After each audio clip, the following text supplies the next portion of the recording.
Итак, поляки выбрали нового президента в 2025 году. Естественно, поляки делали выбор для себя, для поляков. Под всеми новостями о результатах выборов я читаю комментарии от иммигрантов в духе «пора валить, пора спердалить, пакуем чемоданы». Я думаю, что очень многие поляки будут этому рады, многие, может быть, не будут этому рады. И, конечно же, нас, людей, приехавших в Польшу на постоянное место жительства, интересует вопрос, какое будущее нас, мигрантов, ждет. Как известно, будущее неведомо никому, поэтому имеет смысл задать свои вопросы тому, кто может проанализировать всю имеющуюся информацию, сопоставить все факты из прошлого, все факты из настоящего и попытаться спрогнозировать, что будет в будущем. Конечно же, это искусственный интеллект ChatGPT. Давайте послушаем, что он думает на этот счет. Расскажи, кто стал новым президентом Польши в 2025 году и каковы его ключевые политические взгляды. Президентом Польши в 2025 году стал Кароль Навроцкий, победив на выборах 1 июня 2025 года с результатом 50,89% голосов. Ключевые политические взгляды, националистические и консервативные ценности. Навроцкий известен своей поддержкой традиционных семейных ценностей, выступая против либерализации законодательства, касающегося абортов и однополых союзов. Евроскептицизм. Он занимает скептическую позицию в отношении политики Евросоюза и выступает за большую суверенность Польши в рамках ЕС. Укрепление польско-американских связей. Навроцкий активно поддерживает укрепление отношений с США, рассматривая это как один из ключевых векторов внешней политики. Склонность к жестким мерам в миграционной политике, он выступает за ужесточение миграционных законов и контроль за границами. Как ты думаешь, почему именно он победил, хоть и не с таким значительным разрывом, но почему именно его выбрало большинство поляков? Победа Кароля Навроцкого стала итогом сочетания нескольких факторов. Причины победы Кароля Навроцкого – запрос на стабильность и консерватизм. Многие поляки, особенно в малых городах и сельских районах, стремились к сохранению традиционных ценностей. Навроцкий предложил им программу, основанную на национальной идентичности и консервативных принципах, что нашло отклик среди значительной части населения. Усталость от либеральных реформ. После нескольких лет более либерального курса часть избирателей почувствовала усталость от быстрых изменений и предпочла более предсказуемый и консервативный подход. Его программа обещала вернуть традиционные ценности и защитить польскую идентичность. Навроцкий выступал за ужесточение миграционной политики, что привлекло избирателей, обеспокоенных вопросами безопасности и культурной идентичности. Экономические обещания укрепить экономику, поддержать малый и средний бизнес, а также снизить налоги для семей стали привлекательными для широкого круга избирателей. В итоге сочетание консервативных ценностей, акцента на безопасности и экономической стабильности позволило ему завоевать доверие большинства и одержать победу, пусть и с небольшим перевесом. Дорогие уважаемые поляки, дайте знать в комментариях, все правильно ли расценил искусственный интеллект. Так ли все на самом деле, как он только что сказал. И к следующему вопросу. Что ты можешь сказать на основе имеющихся у тебя данных? Будут ли ужесточения в видах на жительство, в легализации, в получении гражданства,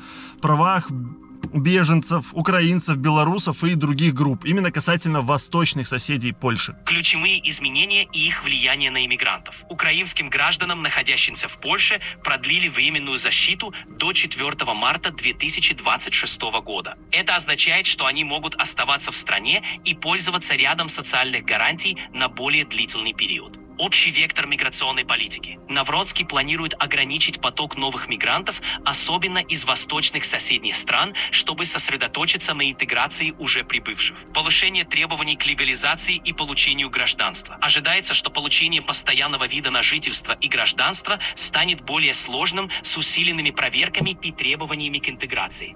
Эти изменения показывают курс на более строгий контроль и регулирование миграции из восточных стран, одновременно предоставляя определенные гарантии и возможности для уже проживающих в Польше эмигрантов, особенно украинцев и белорусов. Политика нового президента сочетает в себе как элементы поддержки для уже проживающих мигрантов, так и усиление контроля и требований для новых прибывающих, особенно из восточных стран. Хорошо, а для тех, кто имеет корни или уже проживает в стране с картой резидента, или со сталым побытом, или с часовым побытом, процессы получения гражданства будут усложнены или нет? Для тех, кто уже проживает в Польше на основании карты резидента, сталого побыта, постоянного вида на жительство или временного вида на жительство, получение гражданства, вероятно, не будет существенно усложнено. Однако могут появиться дополнительные требования, направленные на более глубокую интеграцию. Возможно, будет повышен уровень языковых требований для получения гражданства, что потребует более серьезной подготовки. Могут быть введены новые критерии, такие как подтверждение финансовой стабильности, отсутствие серьезных правонарушений и более глубокая интеграция в польское общество. Те, кто уже имеет сталый побыт или долгосрочный вид на жительство, скорее всего, сохранят свои текущие права и статус, но новые правила могут затронуть тех, кто только планирует подать документы на гражданство. Насколько изменится отношение сейчас в стране к людям ярко выраженных либеральных взглядов и к организациям? Кароль Навроцкий, избранный президентом Польши в 2025 году, придерживается консервативных взглядов и поддерживает традиционные католические ценности. Это означает, что отношение к людям с либеральными взглядами и соответствующим организациям, скорее всего, станет более напряженным. Основные изменения и тенденции. Отношение к либеральным организациям Навроцкий, вероятно, ужесточит политику в отношении либеральных и прогрессивных организаций, таких как ЛГБТ-движение и правозащитные группы. Это может выражаться в ограничении финансирования, ужесточении регулирования и усложнении условий для их деятельности. С высокой вероятностью права ЛГБТ-сообщества не будут расширены, а существующие права могут оказаться под давлением. Возможны ограничения на публичные мероприятия, такие как прайды, и ужесточение риторики в отношении ЛГБТ-людей. Права женщин и вопросы абортов. Навроцкий поддерживает сохранение строгих законов об абортах, что означает, что либеральные реформы в этой области вряд ли будут приняты. Общественный дискурс и культурная политика. Можно ожидать, что общественный дискурс станет более консервативным с акцентом на традиционные ценности, что может маргинализировать либеральные движения и организации. Для людей с либеральными взглядами и организаций, продвигающих такие идеи, ситуация может стать более сложной и требовать дополнительных усилий для защиты своих прав и свобод. Исходя из политических взглядов нового президента Польши, как будут развиваться отношения Польши с Белоруссией, Украиной и, самое интересное, с Европой? Отношения с Белоруссией, вероятно, останутся напряженными из-за различий в политических взглядах и политике Лукашенко. Польша может продолжить поддерживать белорусскую оппозицию и выступать за демократические реформы, что может вызывать конфликты с Минском. Отношения с Украиной – поддержка, но с оговорками.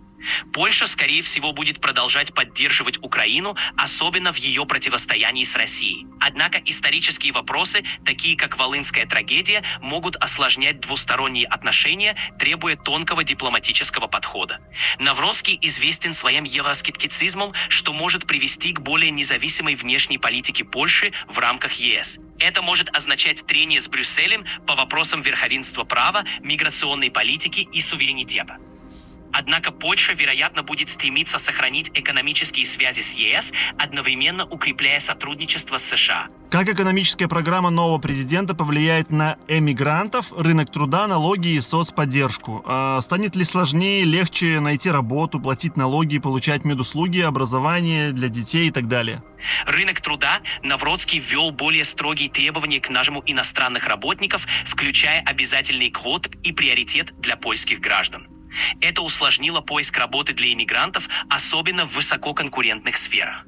Для некоторых профессий введены квоты на количество иностранных работников, что ограничило возможности для иммигрантов трудоустроиться. Для компаний, активно нанимающих иностранных работников, были введены дополнительные налоговые сборы, что сделало привлечение иностранных кадров менее привлекательным. В то же время польские компании, нанимающие только местных работников, получили налоговые льготы, что усилило конкуренцию за рабочие места. Программы социальной поддержки для иммигрантов были пересмотрены, что снизило доступ к некоторым видам пособий и льгот.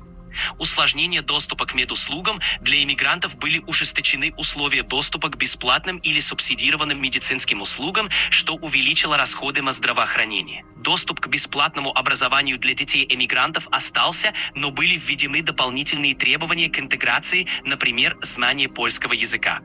Ограничения на соцвыплаты, некоторые социальные выплаты для семей эмигрантов были сокращены или ужесточены по критериям получения. В целом, экономическая программа Навроцкого сделала условия для эмигрантов более жесткими, усложнив трудоустройство, повысив налоговую нагрузку на работодателей и сократив социальную поддержку. Подожди, Навроцкий только сегодня стал президентом, то есть он успел уже за сегодняшний день подписать столько указов? Извини за недоразумение. Конечно, никаких глобальных изменений за один день не произошло. Эти тенденции основаны на предвыборных обещаниях и заявленных планах Навроцкого. Реальные изменения будут происходить постепенно по мере того, как новые законы и реформы будут внедряться в жизнь. На данный момент это скорее прогнозы и ожидания на основе его политических взглядов и заявлений, а не уже свершившиеся факты. Что делать иммигрантам, которые живут в Польше на данный момент и не имеют оснований на длительное пребывание, такие как корни, репатриация или что-нибудь в таком духе? Как действовать? Для иммигрантов, которые уже проживают в Польше, но не имеют долгосрочных оснований для пребывания, ситуация может потребовать стратегических решений. Возможные шаги и рекомендации. Прежде всего, стоит тщательно оценить свой статус, перспективы продления пребывания и возможности получения долгосрочного вида на жительство или гражданство. Возможно, стоит проконсультироваться с юристом, специализирующимся на миграционном праве. Если есть возможность подать документы на долгосрочный вид на жительство, например, на основании работы, учебы, воссоединения с семьей, лучше сделать это как можно раньше. Долгосрочный статус даст больше стабильности и защиту от возможных изменений в законодательстве. Активная интеграция в польское общество, изучение языка, участие в местных сообществах, профессиональное развитие может повысить шансы на получение постоянного статуса. Решение о том, оставаться или уезжать, зависит от индивидуальных обстоятельств. Если есть перспективы на получение долгосрочного статуса и интеграции, лучше воспользоваться этой возможностью. Если же условия становятся слишком сложными и нет перспектив, стоит рассмотреть другие страны с более благоприятными условиями. Итак, это были мысли искусственного интеллекта касательно будущего Польши с приходом нового президента. С радостью почитаю ваши комментарии, согласны или не согласны, что-то, может, хотели дополнить, что-то, может быть, вам показалось полной чушью. Это наш канал о семейной жизни в Польше. Мы сами белорусы, живем уже тут около года, интегрируемся в польское общество, пытаемся ассимилироваться. Нам очень нравится Польша, очень классная страна, крутые люди, все тут офигенно. Что тут будет с будущим и как будет вести себя президент, покажет время. Поживем, увидим. И увидимся в новых видео. Пока-пока.